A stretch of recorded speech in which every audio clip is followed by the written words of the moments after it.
Soyez à nouveau les bienvenus, amis et frères de toujours. Une fois de plus, nous vous sentons questionnants, bouillonnants, fatigués aussi, en proie à une multitude d'interrogations, de craintes également. Voilà pourquoi, cette fois encore, nous nous prêtons à vos questions. Elles sont venues, je crois, assez nombreuses. Je dis « je » parce que c'est votre frère Moria qui s'exprime en cet instant. De la part de vos frères de la galactique, oui. C'est ainsi que, depuis quelque temps, la Fraternité des Étoiles entend se nommer, tout simplement parce que cette fraternité, eh bien, s'est étendue. S'est étendue non pas simplement à un certain nombre de systèmes solaires, dont le vôtre fait partie, mais à l'ensemble de la présente galaxie, qui est, nous dirions, secouée par le même type de changement, analogiquement à celui que vous vivez actuellement. Donc ce n'est bien l'ensemble de la galaxie qu'il faut considérer maintenant, et non plus simplement votre système solaire et votre planète. C'est un tout, et c'est un bien. Donc je m'exprime pour la première fois devant vous aujourd'hui en ces termes. Merci frère Moria, et je vous salue. Vous pardonnerez la longueur des lectures de questions, mais j'essaie d'être la plus claire possible pour le bien de tous ceux qui se sont donné la peine de composer ces questions pour vous. Alors je commence. Vous venez parler un peu de la fraternité galactique. Alors on a une question là-dessus. On entend de plus en plus parler de la notion de fraternité galactique. Pouvez-vous nous apporter davantage de précisions sur cette alliance dont vous faites partie?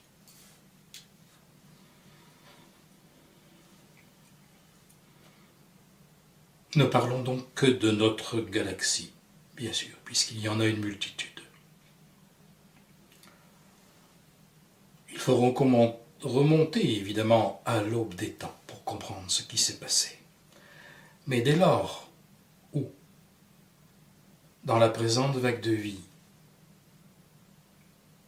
le libre arbitre a été donné à toutes les créatures conscientes d'elles-mêmes, il devait en découler un certain nombre de mouvements de séparation. De ce mouvement de séparation qui a semé le trouble pendant, non pas des milliers, mais des millions d'années, est née au sein de la présente galaxie une fraternité d'êtres qui, à force de tomber, de se relever et de retomber, a développé une sagesse. Et cette fraternité dépasse de beaucoup, et dépassait déjà de beaucoup le cadre de votre système solaire. Nous pourrions dire qu'elle a été structurée en grande partie au départ par la sagesse de nos frères des Pléiades. Ce sont ces frères des Pléiades qui ont initié, nous pourrions dire, une mission de fraternité galactique, plus particulièrement à l'échelle de votre système solaire.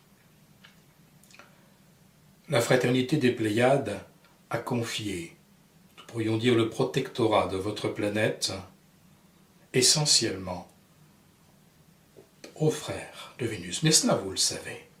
Ces frères de Vénus, bien sûr, n'agissent pas seuls, mais ils ont une sorte de priorité quant aux décisions à prendre en raison de leur proximité avec votre planète.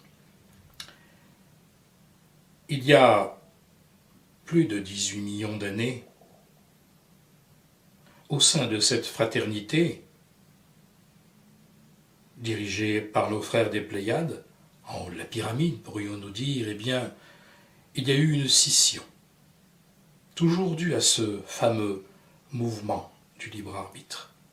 Cette scission s'est faite peu après que l'ambassade de Shambhala, l'ambassade des étoiles de Shambhala ait été implantée sur Terre.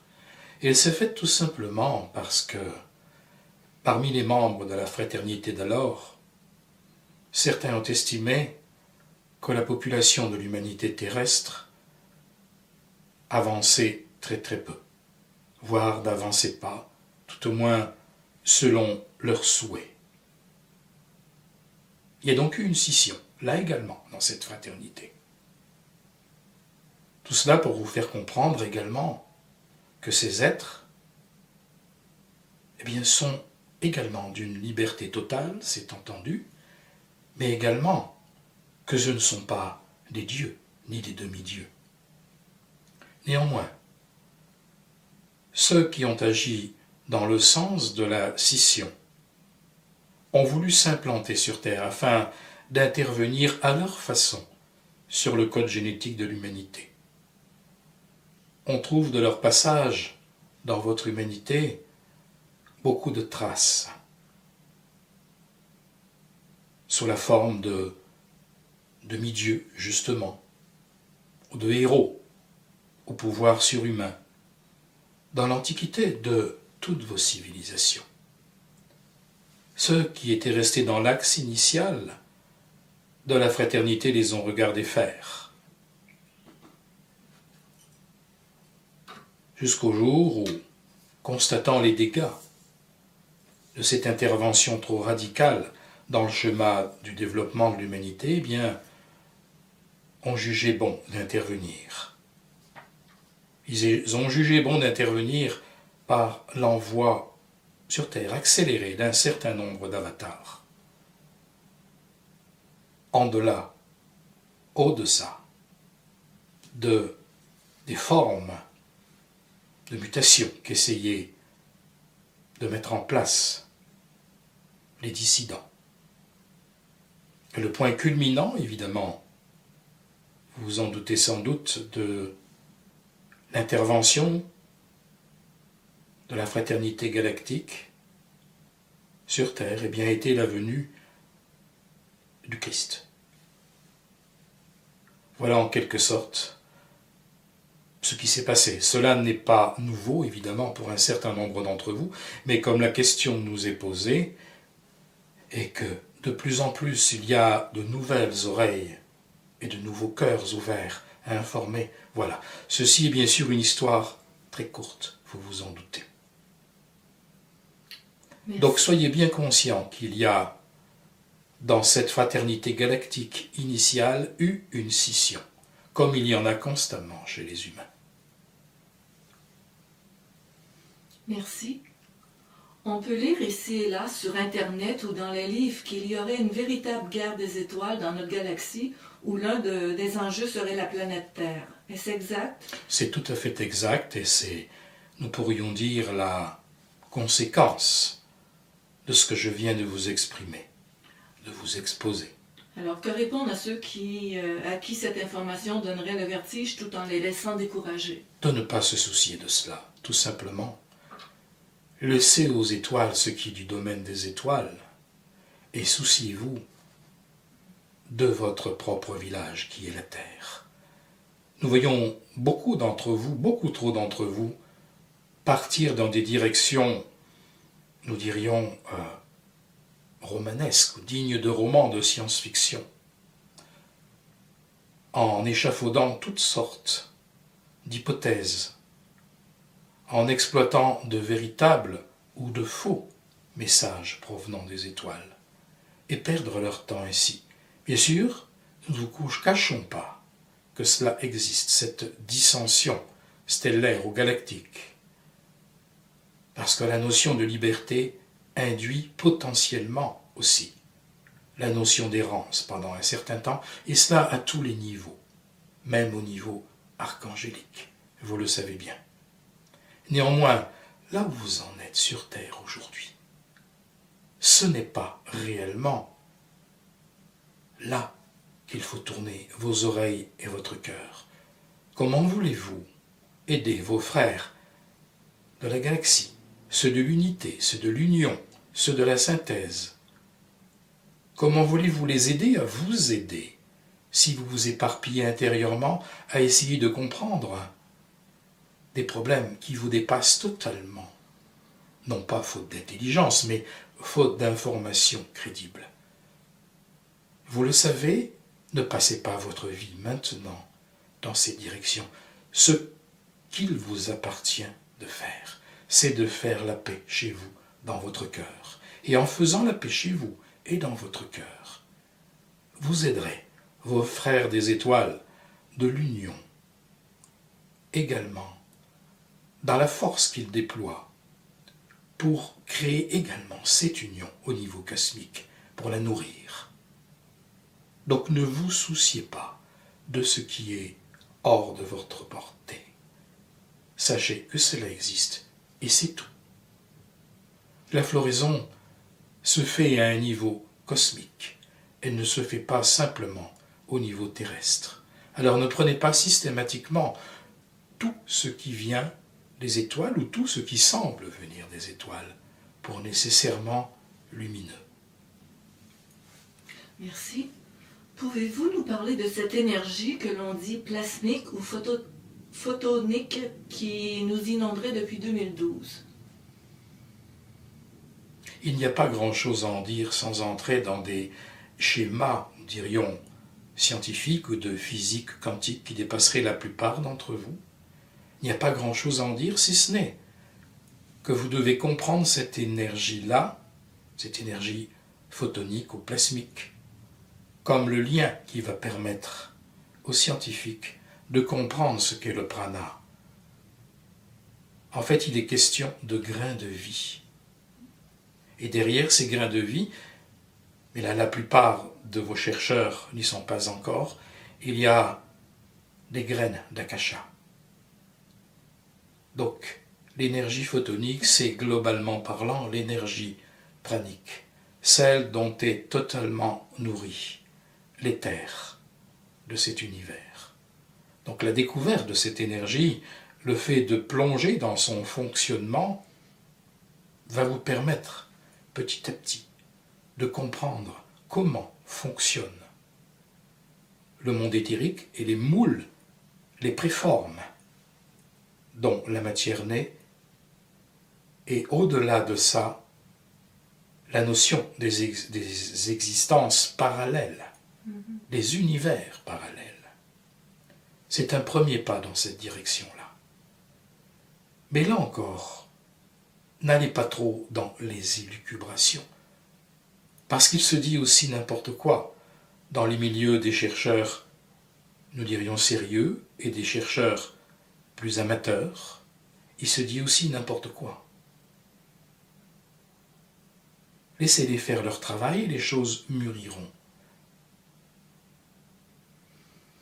N'allez pas plus vite que eux ne peuvent aller non plus en déployant des hypothèses qui seraient également bancales, essentiellement bancales, dans une vague que l'on peut encore qualifier de nouvel âge.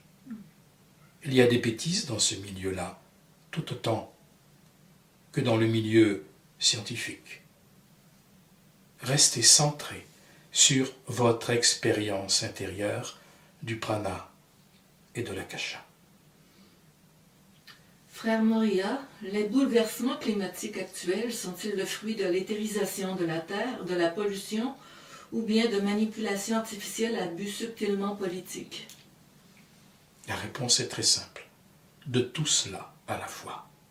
C'est un mélange de tout cela. Mais ce que nous pouvons ajouter, c'est que si l'homme et la femme de la Terre développaient davantage de sagesse et d'amour, l'aura de cette planète en serait considérablement modifiée, nous devrions dire bouleversée, au sens éclairant du terme, et que toutes ces modifications, seraient, ces perturbations, si vous préférez, seraient amoindries elle se manifesterait simplement par des ajustements, ajustements inévitables. Donc nous pouvons dire que oui, si tout cela concourt à toutes ces perturbations climatiques, eh bien, le rôle de l'homme au milieu de ça devrait être un rôle globalement régulateur. Alors, vous êtes en train de nous dire que avec notre aura, notre capacité, notre évolution, notre grandir en conscience aussi, être plus éveillé, plus mature comme homme ou femme. Contrebalancerait tout cela. Oui, alors on pourrait modifier le climat, harmoniser. Vous pourriez modifier l'aura planétaire et les différentes strates énergétiques qui la composent. Et non seulement son aura, mais qui compose sa structure atomique également. Et que de ce fait, tout ce que vous vivez actuellement comme bouleversement s'équilibrerait et serait infiniment moindre. C'est votre incapacité à changer d'attitude, nous parlons généralement, bien évidemment, qui fait que toutes ces manipulations prennent autant de force, prennent autant d'ampleur. Merci. On parle souvent de l'évolution sur Terre, mais en ayant toutefois l'impression que l'homme qui y vit a peu évolué depuis la nuit des temps. S'il est exact qu'un certain nombre d'entre nous parvient peu à peu à modifier son niveau de conscience, il semble aussi que de nouvelles âmes, plus jeunes, au comportement parfois bestial, surgissent régulièrement. On a alors l'impression que la Terre demeure une sorte d'école maternelle, peuplée d'enfants immatures. Ceux qui nous guident veulent-ils vraiment en faire une université d'adultes éveillés? Qu'en est-il exactement? Il est exact que depuis un certain temps, bien sûr particulièrement ces dernières décennies, mais depuis quelques milliers d'années, un certain nombre d'âmes immatures viennent se mêler aux âmes plus matures sur cette terre, sur votre planète. C'est un fait. Il y a précipitation actuellement, tout simplement parce que votre terre connaissant une crise de croissance, vous le savez, elle permet la multiplication des épreuves d'apprentissage pour ces âmes jeunes. Elle permet également, pour les âmes plus anciennes, l'élimination d'anciens karmas, donc une croissance plus rapide. Il va venir un temps où toutes ces âmes, nous irions jeunes, et vous avez employé aussi quelquefois le terme de bestial, il faut bien dire, dans le comportement, toutes ces âmes beaucoup plus jeunes que les autres ne continueront pas nécessairement leur évolution sur la Terre.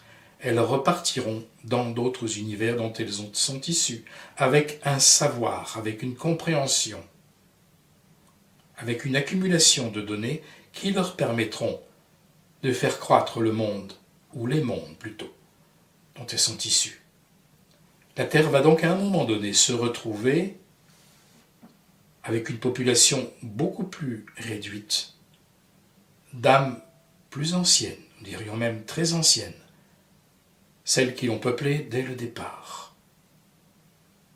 Et à partir de ce moment-là, leur karma ayant été épuré, ces âmes pourront vivre effectivement sur cette planète au niveau d'une forme d'université de la pensée et de floraison de la spiritualité. Ce que vous vivez actuellement est donc une espèce de point culminant, de phase d'accueil nécessaire, obligatoire. Ce n'est certes pas à vivre comme une invasion définitive. Il y a donc des âmes jeunes qui viennent ici apprendre. Nous résumons. Apprendre, permettre l'élimination d'anciens karmas et puis repartir avec leur expérience et ensemencer ailleurs. C'est cela qui se passe. Vous êtes simplement, actuellement, à un point culminant de cette phase de souffrance, mais en même temps d'accumulation de graines de croissance. Voici ce que je puis vous dire. Je risque une question. Il y a 2000 ans, le Christ parlait déjà de ces âmes bestiales ou âmes jeunes. Elles viennent d'où? Non seulement de cette région de la galaxie et des systèmes solaires qui ne sont pas très éloignés du vôtre, mais aussi des confins de la galaxie. Il n'y a pas de distance réelle.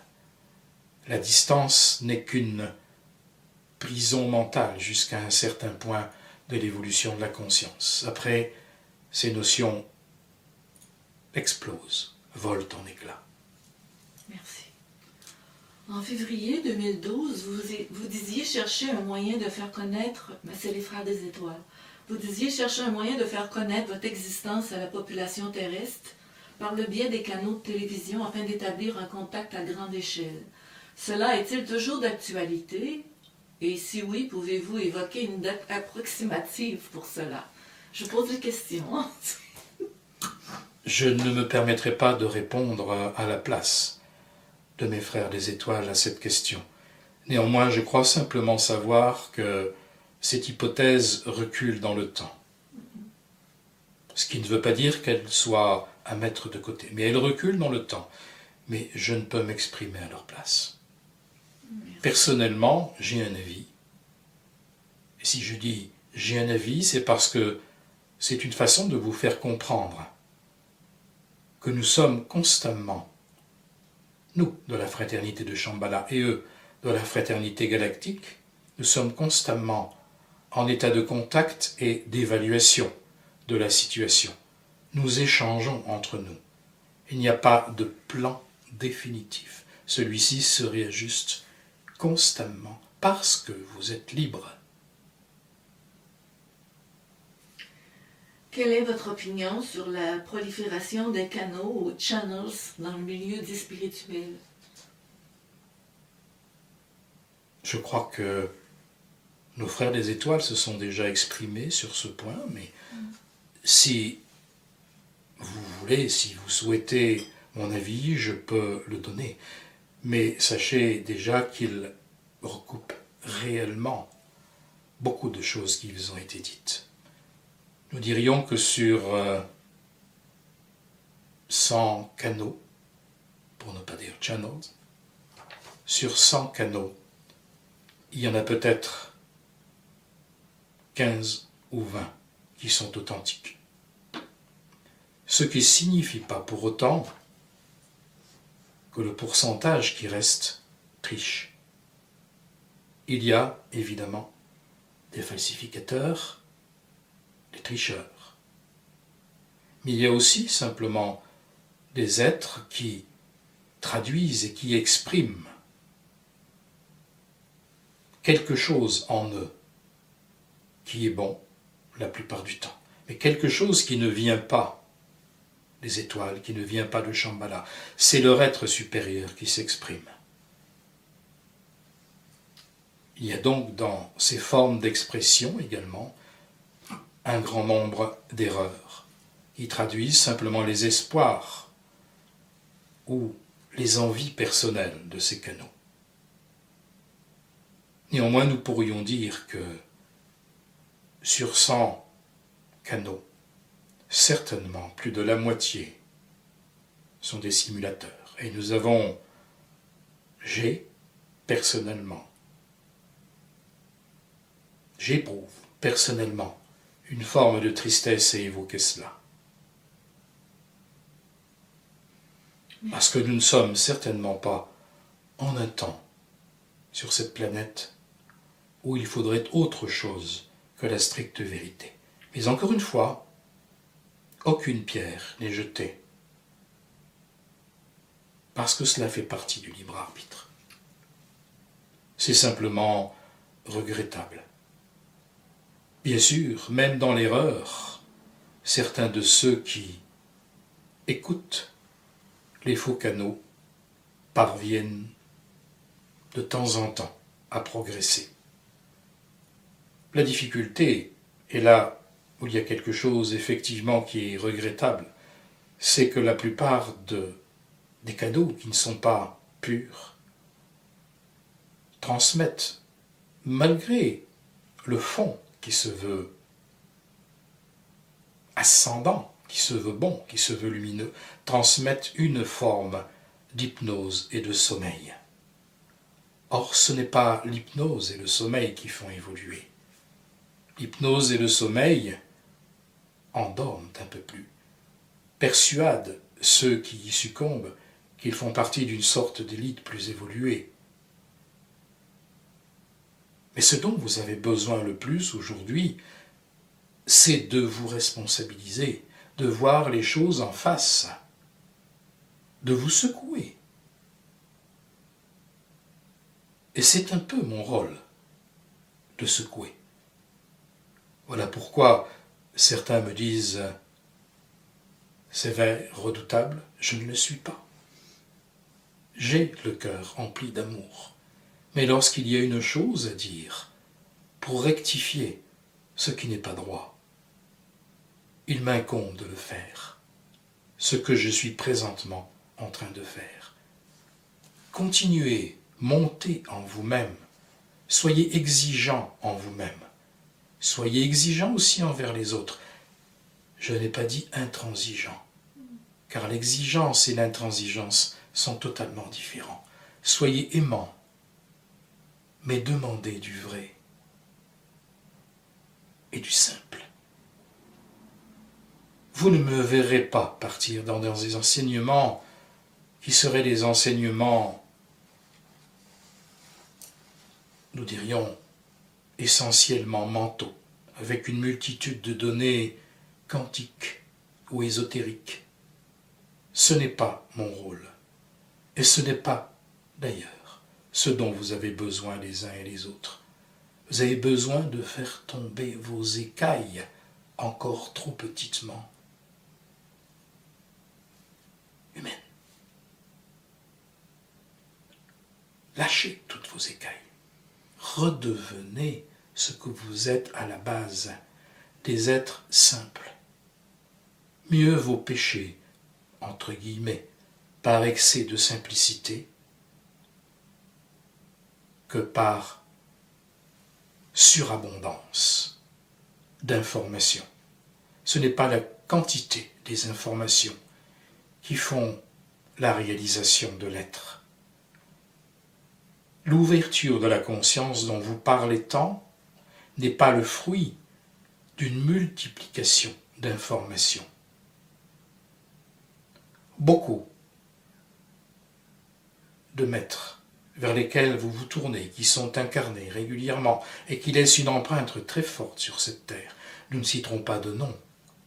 Beaucoup de ceux-là n'ont jamais eu une culture ésotérique, scientifique, appelez-la comme vous voulez, ni une instruction extraordinaire. Ce qui ne veut pas dire qu'il n'y ait pas d'intérêt dans ces cultures, mais lorsqu'elles submergent l'être et qu'elles servent d'argument à une impression d'ascension intérieure, puisque le terme plaît beaucoup aujourd'hui, là il y a erreur. Mais alors, qu'est-ce que vous nous conseillez comme attitude face, en discernement bien sûr, mais face à ces gens qui travaillent supposément dans la spiritualité et qui finalement sont des usurpateurs, des manipulateurs? Il me semble qu'on est si peu, ou on essaie d'être plus à faire une alliance pour travailler pour le beau et la lumière, si parmi la moitié est fausse, c'est un peu décourageant. Alors, quelle attitude adopter? Celle de la bienveillance envers tous ou... La bienveillance et la préservation extrêmement importante du libre arbitre personnel, c'est-à-dire de la liberté fondamentale ne pas se laisser enrôler dans quelque mouvement que ce soit. Se dire tout simplement, sans chercher nécessairement à décortiquer le langage des uns et des autres, se dire tout simplement, je ne suis pas là pour juger, ce n'est pas mon rôle, mais je conserve mon libre arbitre et je me demande simplement qu'est-ce que le discours d'un tel ou un tel m'apporte ou nous apporte dans l'ensemble pour notre floraison. C'est cela le fondement, voyez-vous. Est-ce que cela me fait ronronner ou est-ce que cela me fait grandir?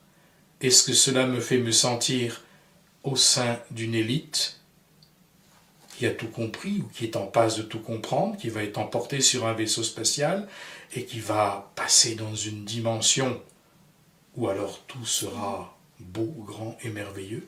Ou est-ce que simplement je prends plutôt conscience que je suis un être humain en croissance, qui conserve sa propre autonomie et qui développe aussi bien que possible et à la vitesse qui est la sienne, qui développe son cœur. C'est cela l'essentiel. Donc, c'est une affaire personnelle. C'est une affaire absolument personnelle. Merci. Frère Moria, comment, selon vous, devrions-nous nous comporter face à la vague de terrorisme qui prend de plus en plus d'ampleur? Certaines réponses coulent de source. Garder confiance et ne pas se laisser entraîner dans un chemin de peur et de haine. Prier pour les victimes. Mais certains disent aussi pour les terroristes. Peut-on et doit-on faire quelque chose pour eux? La prière ou méditation collective serait-elle utile à cet égard? Les prières individuelles sont toujours les bienvenues. Ne croyez pas que ces êtres, quelle que soit l'atrocité des actes qu'ils commettent, soient des êtres heureux et conscients d'agir pour le bien. Ils sont manipulés la plupart du temps. Ils ne savent plus où ils en sont. Ce sont des êtres qui, parfois très embryonnairement, possèdent évidemment une conscience, mais tous ces êtres en même temps, dites-vous bien qu'ils viennent du même point que vous, même si une grande majorité d'entre eux ont des âmes jeunes. Donc, soyez fermes avec les mouvements qu'ils suscitent. Il ne s'agit pas de tomber dans une espèce de, nous dirions, bouillie, nouvel âge qui dit « j'accueille tout », etc., etc. Vous connaissez le discours, nous connaissons également. Il faut de la fermeté face à ces êtres-là, mais ne pas oublier qu'ils ne sont pas sur terre pour rien. Priez pour eux également, c'est certain. Car d'une certaine façon, nous disons, ils développent de la volonté. Et cette volonté-là, dans X milliers, centaines de milliers, voire millions d'années, cette volonté-là se convertira proportionnellement à ce qu'ils accomplissent actuellement dans la direction de la lumière. Comprenez-vous ce que je tente d'exprimer? Oui. C'est-à-dire qu'ils sont l'inverse de la tiédeur, dans leur atrocité et dans leur errance. Et lorsque cet inverse de la tiédeur aura trouvé sa juste direction, beaucoup de choses pourront être accomplies par eux. Mais il est évident ne pas tomber dans leur piège, ne pas tomber dans la faiblesse face à eux, ne pas tomber dans une espèce d'énergie rose ou bleu pâle. Savoir ce que vous voulez, ne pas vous laisser submerger et surtout ne pas partir dans la direction de la haine. Merci. Nous aimerions que vous nous parliez de la théorie du soleil jumeau. Il semblerait que nous vivions dans un système planétaire à 2 étoiles avec une étoile brune comme compagnon de notre soleil. C'est tout à fait exact. Mais il n'est pas encore temps d'en dire vraiment beaucoup plus sur cette Terre. Cela bouleverserait trop de concepts à une époque où beaucoup d'entre vous ont du mal déjà à se réajuster avec les nouveaux concepts fort simples qui naissent actuellement. Ce ne sera en tout cas pas mon rôle aujourd'hui de vous en parler, mais sachez que c'est une réalité. Merci. Faut-il s'attendre à l'approche imminente d'un corps céleste dans les temps qui viennent? Oui. Et Ma réponse est celle-là. donc, Elle rejoint la précédente. Vous êtes déjà intervenu pour aider les humains lors de grands bouleversements qui ont secoué notre planète. Il semble cependant que nous n'ayons pas appris de nos erreurs et que notre immaturité reprend le dessus. Allez-vous, cette fois-ci, nous laisser vivre jusqu'au bout les conséquences de nos erreurs pour que nous apprenions enfin, même si cela mène à notre extinction? La fraternité galactique de l'Union galactique, la galactique, va pousser plus loin que les fois précédentes la phase d'observation des humains de la Terre, quitte à ce qu'ils se brûlent un peu plus que précédemment. C'est une obligation, nous dirions, de mathématiques cosmiques. Toutefois, ne pensez pas à une extinction finale. Mais ce qu'il faut apprendre, il faut l'apprendre. J'ai partiellement déjà répondu à cette question à plusieurs reprises depuis le début de notre entretien, notamment en évoquant les âmes très jeunes qui repartiraient chez elles et les âmes plus anciennes qui continueraient seules en ce monde. Ça signifie que ce monde est destiné à poursuivre sa route.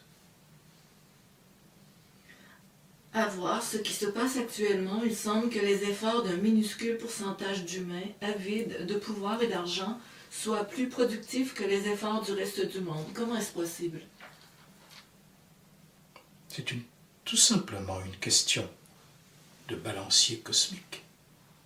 Cela vous a déjà été expliqué par notre frère, dont nous empruntons actuellement la voie. Question d'énergie descendante. Vous êtes présentement pratiquement en bas du balancier cosmique. Balancier qui est un balancier de dispersion. Vous êtes en bas de la dispersion, ou presque en bas de la dispersion, ce qui signifie tout simplement que les forces de dissolution, les forces que l'on qualifie traditionnellement d'obscures, de dispersion, sont beaucoup plus fortes.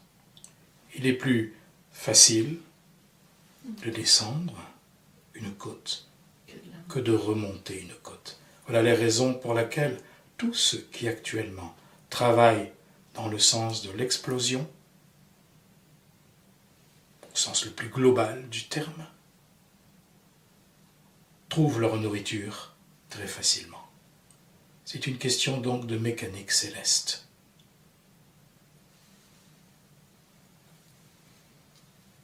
Il y a quelques décennies, nous pensions que la spiritualité hors religion allait nous permettre de sortir de nos erreurs répétées, mais là aussi le pouvoir et l'argent se sont glissés par l'intermédiaire de faux prophètes, de manipulateurs et la prolifération de mensonges en tout genre.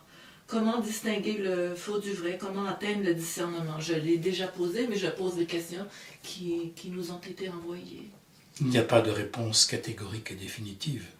C'est chacun en lui-même qui doit expérimenter le juste et le moins juste, c'est-à-dire, finalement, ce qui le fait grandir, ce qui l'endort ou ce qui le fait stagner. Tout, de toute façon, parmi ces trois possibilités, tout travaille ultimement à la croissance. Mais tant qu'à faire, évidemment. Choisissons ce qui nourrit notre conscience et notre cœur. Mais il n'y a pas de recette, il n'y a pas de mode d'emploi. Celui qui fait grandir l'un ne correspond pas nécessairement à l'autre. Le problème serait de vouloir imposer ce qui vous fait grandir à tous ceux qui sont autour de vous. Chacun a son propre rythme. J'espère que vous allez me pardonner cette question, mais Frère Daniel la répète souvent. Pourquoi est-ce si difficile? Pourquoi est-ce qu'il faut tellement ramer pour travailler pour le ciel, le Christ, alors que l'obscur gagne si facilement son terrain sans effort? Je viens déjà de répondre à cette question. C'est tout simplement l'effet du grand balancier cosmique. C'est la raison pour laquelle tous ceux qui prennent position pour les forces du rassemblement, de la lumière, de la tendresse, de la compassion, de l'amour, ont autant de difficultés aujourd'hui parce qu'ils sont à contre-courant, dans la dernière phase du contre-courant, au rassemblement. Ils ont les vents contraires. Et c'est la raison pour laquelle, et notre frère Daniel le dit souvent, avec humour, lorsqu'on s'enrôle dans les troupes du Christ, eh bien, on est sûr que cela va être difficile.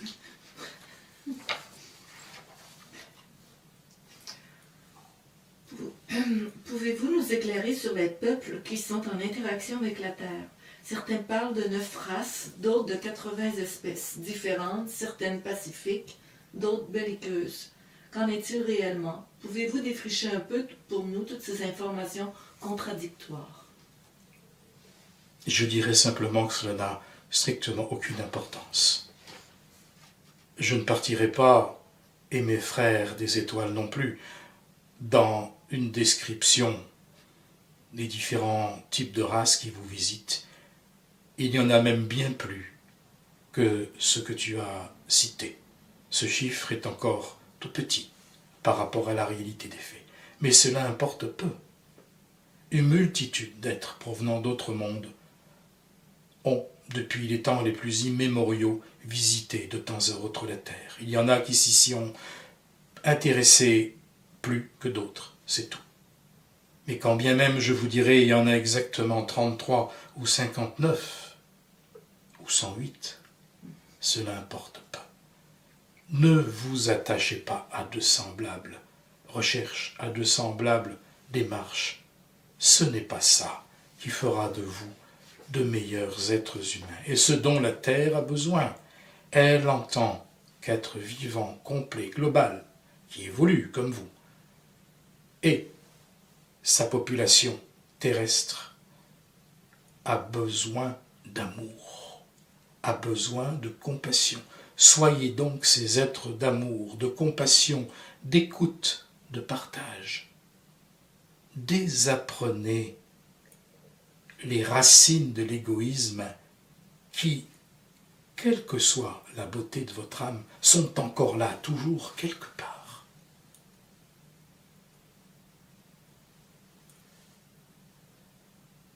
Cherchez en vous ce qu'il y a de plus beau. C'est tout ce qu'il convient de faire.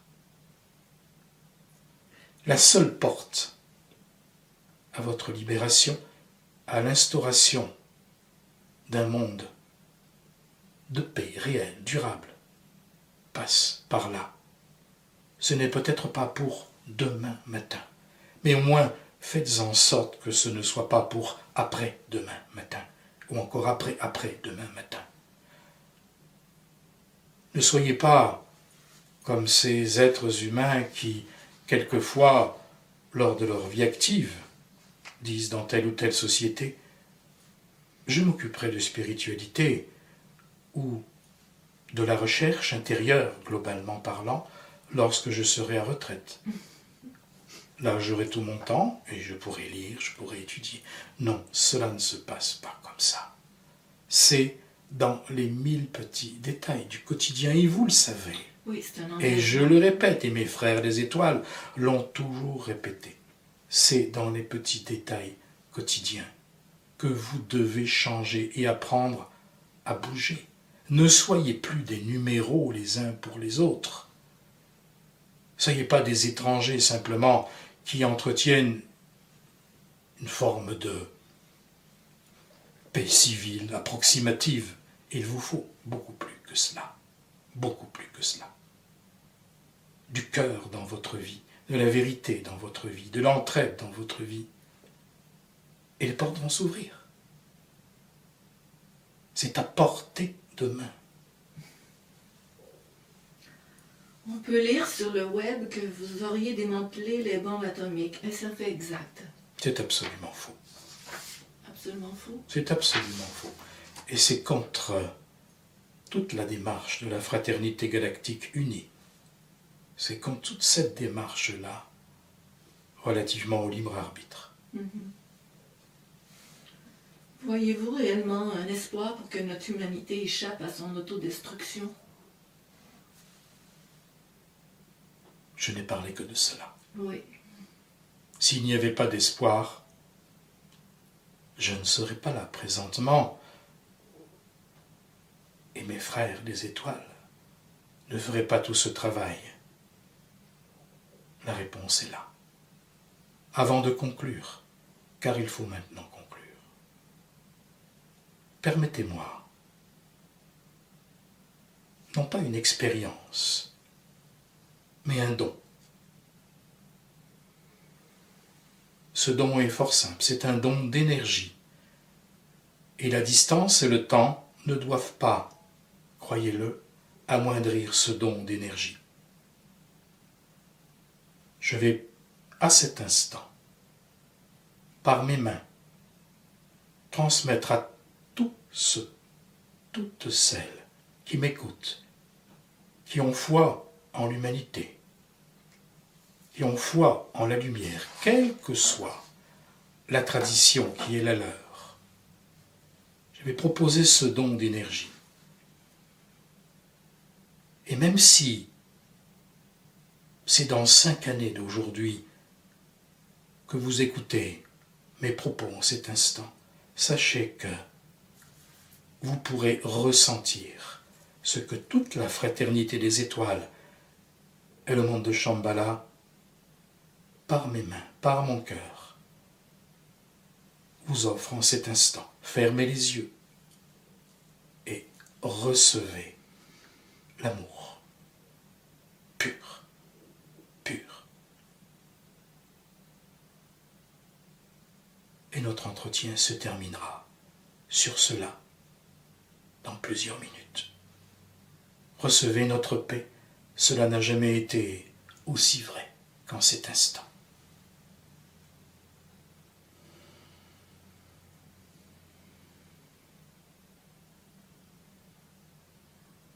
Posez vos mains intérieurement sur les miennes.